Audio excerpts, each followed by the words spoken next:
Welcome to nation news. ఈనాటి paper focus కార్యక్రమానికి స్వాగతం. ముందుగా ప్రధాన పత్రికలో వచ్చిన ప్రధాన అంశాలు చూసినట్టయితే ముందుగా మనం సామాజిక తెలంగాణ పత్రికలో బ్యాన్ రైటం మార్చి 16 నుంచి అసెంబ్లీ సమావేశాలు 20న తెలంగాణ బడ్జెట్. మార్చి 20న అసెంబ్లీలో రాష్ట్ర వార్షిక బడ్జెట్ ప్రవేశపెట్టిన ఉప ముఖ్యమంత్రి బట్టి విక్రమార్క సుమారు 15 రోజుల పాటు సమావేశాలు జరిగే అవకాశం. తెలంగాణ బడ్జెట్ సమావేశాన్ని మార్చిలో ప్రారంభించడానికి నిన్న జరిగిన మంత్రివర్గ సమావేశం నిర్ణయించింది. ఆ సమావేశంలో రాష్ట్ర బడ్జెట్ ఎన్ని లక్షల కోట్లు, మరి గత మిగులు బడ్జెట్ అంట, ఇప్పుడు ఏ రంగానికి ఎంతెంత బడ్జెట్ కేటాయిస్తారని చెప్పేసి ఆ బడ్జెట్లో రూపకల్పన చేస్తారు. అదేవిధంగా ఇప్పుడు బీసీ నినాదం బాగా ఉంది. బీసీలకు ఈ బడ్జెట్లో ఎన్ని కోట్లు కేటాయిస్తున్నారు, గతంలో కేటాయించిన బడ్జెట్లలో ఎంత వ్యయం చేసే దాని మీద కూడా ఒక కూలంకుషంగా చర్చ చేయడానికి అవకాశం ఉంటుంది.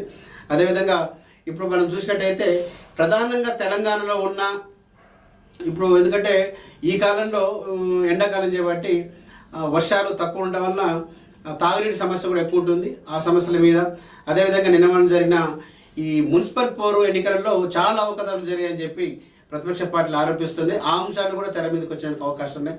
ఇంకా కొన్ని మున్సిపాలిటీలు అంటే ఉదాహరణకి ఇప్పుడు ఇబ్రాహీంపట్నం మున్సిపాలిటీ మరి బీఆర్ఎస్ నుంచి గెలిచిన ఒక అతను ఆకుల యాదగిరి అతను మళ్ళీ తప్పిపోయాడని చెప్పి కిడ్నాప్ చేశారని చెప్పేసి కొన్ని అపవాదులు ఉన్నాయి. హైకోర్టులో కూడా అతన్ని ప్రవేశపెట్టారు. అంత ఇప్పటివరకు కూడా ఆ ఎన్నిక జరగలేదు. అంటే ఇలాంటి అంశాలు కూడా చాలా వాడివేడిగా కూడా ఇది అసెంబ్లీ సమావేశాల్లో చర్చకు రానున్నాయనేది మనకు అందరికీ కనిపిస్తుంది. ఇంకో విషయానికి చూసినట్లయితే కోహైడా పండ్ల మార్కెట్ నిర్మాణానికి రాష్ట్ర మంత్రివర్గం ఆమోదం తెలవడం పట్ల హర్షం వ్యక్తం చేసిన చిలక మధుసూదన్ రెడ్డి. ఇప్పుడు కోహైడా పండ్ల మార్కెట్ అంటే మనకు తెలుసు గడ్డెన్నార వ్యవసాయ మార్కెట్కి సంబంధించి దాని పరిధిలో కోహైడా మార్కెట్ దాదాపు ఒక 300 కోట్ల దాకా దాన్ని వ్యయం చేస్తున్నారు. ఆ క్రమంలో మరి ఇక్కడ నిన్న జరిగిన మంత్రివర్గ సమావేశంలో కూడా దానికి పచ్చజెండా ఊపిరు, దాన్ని త్వరలో శంకుస్థాపన చేస్తారని చెప్పి వ్యవసాయ మార్కెట్ చైర్మన్ చిలక మధుసూదన్ రెడ్డి కూడా దానికి ఆశ వ్యక్తం చేసిండు. అదేవిధంగా మనందరూ తెలుసు కోహైడా అనేది ఇబ్రాహీంపట్నం నియోజకవర్గంలో ఉంది. దానికి ఇబ్రాహీంపట్నం నియోజకవర్గం శాసనసభ్యులు మల్రెడ్డి రంగారెడ్డి ఎంతో కృషి చేశారు. మరి ఆయన కృషి ఫలితమే ఈరోజు వచ్చిందని చెప్పేసి చిలక మధుసూదన్ రెడ్డి అన్నాడు.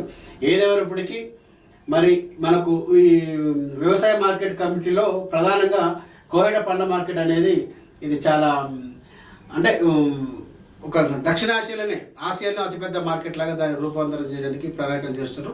మరి అది కూడా త్వరలో ముఖ్యమంత్రి చేతుల మీదుగా శంకుస్థాపన చేస్తారని చెప్పి ఆయన చిలక మధుసూదన్ రెడ్డి చెప్తున్నారు. అదేవిధంగా ఇంకో అంశం చూసినట్టయితే తెలంగాణ రాష్ట్ర బడ్జెట్లో బీసీల సంక్షేమానికి 50,000 కోట్లు కేటాయించాలి. విలేకరుల సమావేశంలో ధనంజయ నాయుడు డిమాండ్. రాష్ట్రంలో బీసీలు దాదాపు 50% పైచీలకు ఉన్నారని చెప్పి మరి గతంలో జరిగిన కులగణన సర్వేలో కానీ జనాభా సర్వేలో కానీ తేలింది. మరి ఆ దశగా బీసీలో కూడా అధిక శాతం నిధులు కేటాయించాల్సిన అవసరం బాధ్యత మరి రాష్ట్ర మంత్రివర్గం మీద ఉంది. దానికి 50,000 కోట్లు కేటాయించాలని చెప్పి సిపిఐ పార్టీ అగ్రనాయకులు మరి సీనియర్ నాయకులు కామ్రేడ్ ధనంజయ నాయుడు కూడా నిన్న విలేకరుల సమావేశంలో చెప్పిండు. అంటే త్వరలో తెలంగాణ అసెంబ్లీలో ప్రవేశపెట్టిన బడ్జెట్లో బీసీలకు 50,000 కోట్లు కేటాయించాలని చెప్పి బీసీ హక్కుల సాధన సమితి తెలంగాణ రాష్ట్ర కార్యదర్శిగా ఉన్న దూలిపల్లి ధనంజయ నాయుడు డిమాండ్ చేశారు. అంటే ఎందుకంటే బీసీలకి ఎక్కడ కూడా మొండి చేయాల్సి చూపిస్తారు. ఇప్పుడు స్థానిక సంస్థల్లో 52% రిజర్వేషన్ వస్తుంది అనుకున్న క్రమంలో కూడా అది కూడా రాలేదు. మరి కనీసం ఈ బడ్జెట్లో కూడా దాన్ని కేటాయించాలని చెప్పి అతను డిమాండ్ చేసినట్టు కనిపిస్తుంది. అదేవిధంగా మరొక అంశం చూసినట్టయితే డీజీపీ ఎదుట లొంగిపోయిన మావోయిస్ట్ అగ్రనేతలు దేవుజీ, బడే చొక్కారావు, మల్లారెడ్డి, నూనె నరసింహారెడ్డి మొదటి వారు కూడా నిన్న అంటే గత 3 రోజుల నుంచి కూడా ఇది మనకు చర్చ జరుగుతుంది.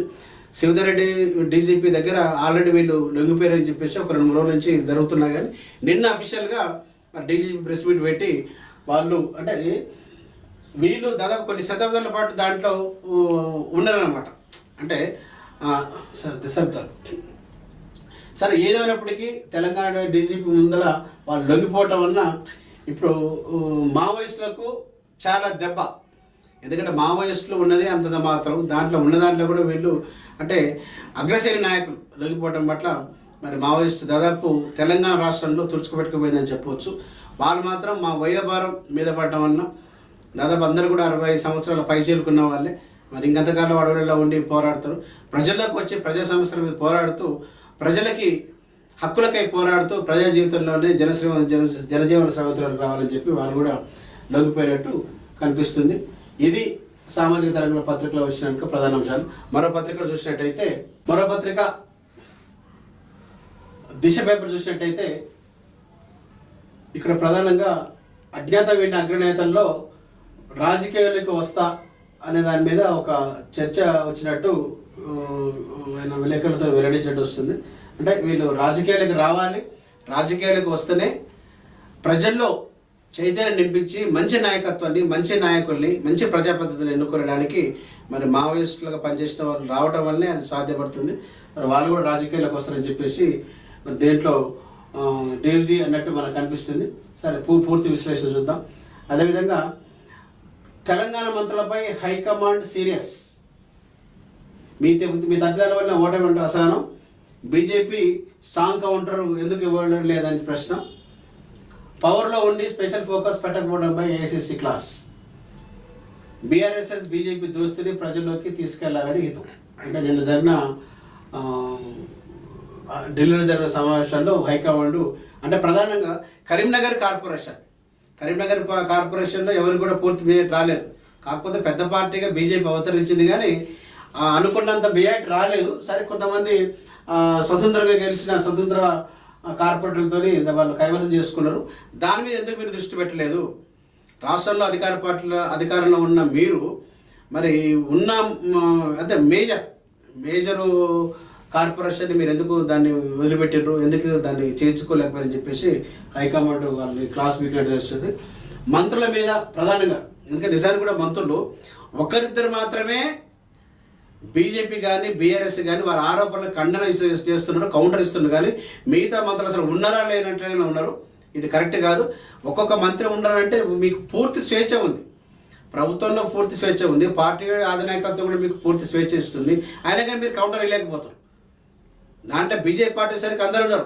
రఘునందన్ రావు కాంచి మొదలు పెడితే కిషన్ రెడ్డి వీళ్ళంతా కూడా మంత్రులు, బండి సంజయ్ వీళ్ళంతా కూడా ఉండి వాళ్ళు కౌంటర్ ఇస్తున్నారు. మరి మీరు ఎందుకు ఇస్తలేరు? అధికార పార్టీలో ఉండి అధికార దర్పం వెలగబడుతూ మీరు మంత్రులుగా ఉండి కూడా మీరు ఎందుకు పార్టీ మీద విమర్శలు వస్తున్నప్పుడు మీరు ఎందుకు దాన్ని ఖండన చేస్తున్నారు? దాని మీద నిన్న సీరియస్గా అయినట్టు తెలుస్తుంది. ప్రధానంగా నిజానికి కూడా కొంతమంది మంత్రులు ఇంకా నిమ్మకి నీరైతే ముద్దునిద్దరిలో ఉన్నారు. మంత్రులు ఎవరో ముగ్గురు తప్ప చాలా వరకు అసలు మంత్రులు ఏది మాది కాదులే, మమ్మల్ని అనట్లేరు కదా, పార్టీ నాయకుని అంటారు కదా, రేవంత్ రెడ్డి అంటారు కదా, రాహుల్ గాంధీని అంటారు కదా, మాకేందని అన్నట్టున్నారు. ఇది కరెక్ట్ కాదు. ఎందుకంటే సమిష్టి మంత్రివర్గం అన్నప్పుడు ఏమైనా ఆరోపణలు వచ్చినా ఏమొచ్చినా సమిష్టిగా ఎదుర్కొన్నప్పుడే ఎదుటి పక్షాలకి ప్రతిపక్షాలకు కూడా ఒక విధమైన అలజడి వస్తుంది, భయం వస్తుంది. వాళ్ళకి ఏం లేకుండా ఏ పోనీలే తిట్టలే అనుకుంటే ఎట్లా? ప్రతిదాన్ని కౌంటర్ చేయాలి మీరు కూడా. ఎందుకంటే మీరు చేసే అభివృద్ధి పనులు, సంక్షేమ కార్యక్రమాల్ని ప్రజలకు తీసుకుపోతూ వాటి మీద మీ కౌంటర్ వచ్చినప్పుడు మీరు కూడా కౌంటర్ ఇవ్వాలి. కౌంటర్ ఇస్తలేరు. ఇక్కడ ప్రధాన సమస్య ఆడ వచ్చింది.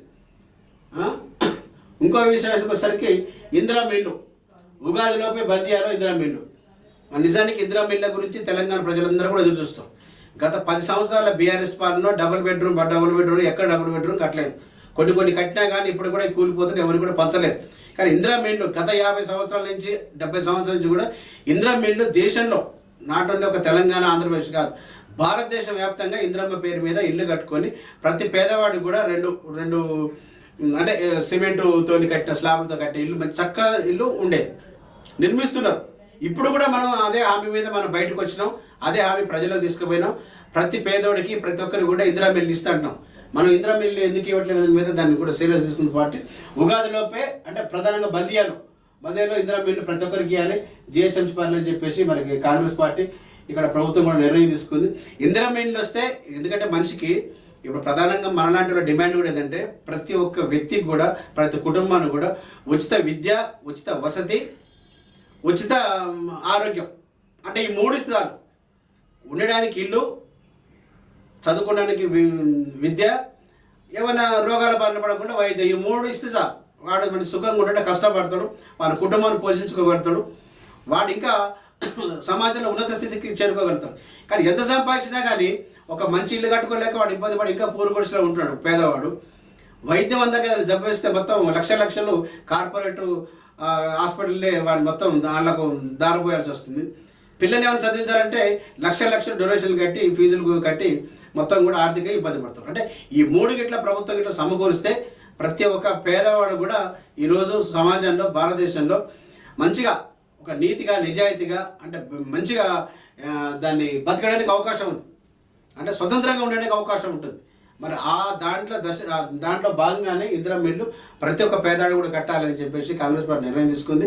సరే అదంతా 3 లక్షల 5 లక్షల 7 లక్షల కానీ ఎంతో కొంత కడితే దానికి ఇంకొంత కొంత అమౌంట్ ఇంకా కలుపుకొని దాన్ని మంచిగా కట్టుకోవడానికి అవకాశం ఉంది. కాబట్టి ఇందిరా మిల్లు అనేది చాలా ఇంపార్టెంట్.